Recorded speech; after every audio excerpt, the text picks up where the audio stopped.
WBP এবং KP constable নিয়োগের কথা মাথায় রেখে প্রতিদিনের মতো আজও আমরা কিছু গুরুত্বপূর্ণ জিকে নিয়ে আলোচনা করব। আজ আমাদের অষ্টম ক্লাস। যারা এখনও বাকি 7টি ক্লাস দেখোনি তারা চ্যানেলে গিয়ে দেখে নাও। আর ভিডিওটি ভালো লাগলে ভিডিওতে একটা লাইক দিয়ে চ্যানেলটি সাবস্ক্রাইব করে রাখুন। নাম্বার 1, কুচিপুড়ি কোন রাজ্যের ক্লাসিক্যাল নৃত্য? সঠিক উত্তর অপশান নাম্বার সি, অন্ধ্রপ্রদেশ। তামিলনাড়ুর ক্লাসিক্যাল ডান্স হলো ভারতনাট্যম এবং কেরালার ক্লাসিক্যাল ডান্স মোহিনীঅট্টম এবং কথাকলি। নাম্বার 2, রেডিয়াম কে আবিষ্কার করেছিলেন? সঠিক উত্তর option number A, Madame Curie. Madame Curie প্রথম মহিলা হিসেবে 1911 সালে নোবেল পুরস্কার পান। এছাড়া তিনি একমাত্র ব্যক্তি যিনি 2টি বিভাগে নোবেল পুরস্কার পেয়েছেন। তার স্বামী পিয়েরে কুরি এবং হেনরি বেকেরেল 1903 সালে পদার্থবিজ্ঞানে নোবেল পুরস্কার পেয়েছিলেন। নাম্বার 3, উচ্চতাজনিত ভয়কে বলা হয়? সঠিক উত্তর option number A, acrophobia. Number 4, পদাতিকের লেখক হলেন? সঠিক উত্তর option number A, Subhash Mukhopadhyay. Sukanta ভট্টাচার্যিত কয়েকটি গ্রন্থ হল ছাড়পত্র, পূর্বাভাস, হরতাল এবং কাজী নজরুল ইসলাম রচিত কয়েকটি গ্রন্থ হল অগ্নিবীণা, বিষের বাসী ইত্যাদি। নাম্বার 5, 1991 সালের অর্থনৈতিক সংস্কারের পরে নিচের কোন প্রভাব ভারতের অর্থব্যবস্থাতে পড়েছিল? সঠিক উত্তর অপশান নাম্বার এ, সংগঠিত কর্মক্ষেত্রে কর্মসংস্থানের উচ্চতা বৃদ্ধি। নাম্বার 6, পশ্চিমবঙ্গের কোন জেলা মানব সম্পদ সূচকে সর্বোচ্চ স্তরে রয়েছে?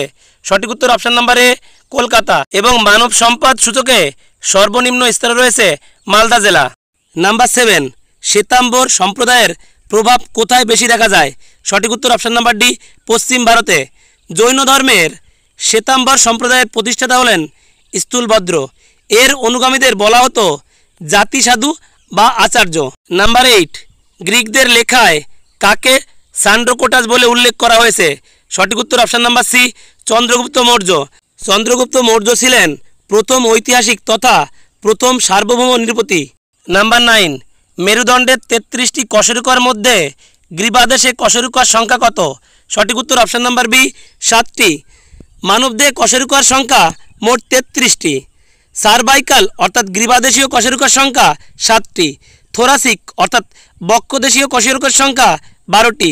লাম্বার অর্থাৎ কোটিদেশীয় কশেরুকার সংখ্যা 5টি। স্যাক্রাল কশেরুকার সংখ্যা 5টি এবং কক্সিজিয়াল অর্থাৎ পুচ্ছদেশীয় কশেরুকার সংখ্যা 4টি।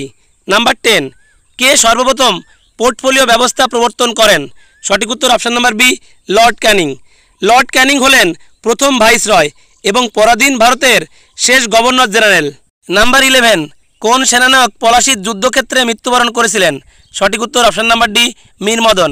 মীর মদন শেষ নিঃশ্বাস ত্যাগ করা পর্যন্ত তিনি সিরাজউদ্দৌলার হয়ে লড়াই করেছিলেন। নাম্বার 12, ইন্ডিয়ান কাউন্সিল অ্যাক্ট 1909 অন্য কোন নামে পরিচিত? সঠিক উত্তর অপশান নাম্বার বি, মরলে মিন্টো সংস্কার। নাম্বার 13, কোন ধরনের কর আয় বৈষম্য কমায়? সঠিক উত্তর অপশান নাম্বার বি, প্রোগ্রেসিভ কর। প্রোগ্রেসিভ কর নির্ভর করে কোনো ব্যক্তির আয়ের উপর। যার আয় বেশি হয় সে বেশি কর দেবে। নাম্বার 14, WTO এর আসল উদ্দেশ্য হলো? সঠিক উত্তর অপশান নাম্বার ডি, বহুপাক্ষিক বাণিজ্যিক প্রসার।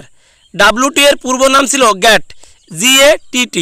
1995 সালে এর নাম পরিবর্তন করে রাখা হয় WTO অর্থাৎ ওয়ার্ল্ড ট্রেড অর্গানাইজেশন।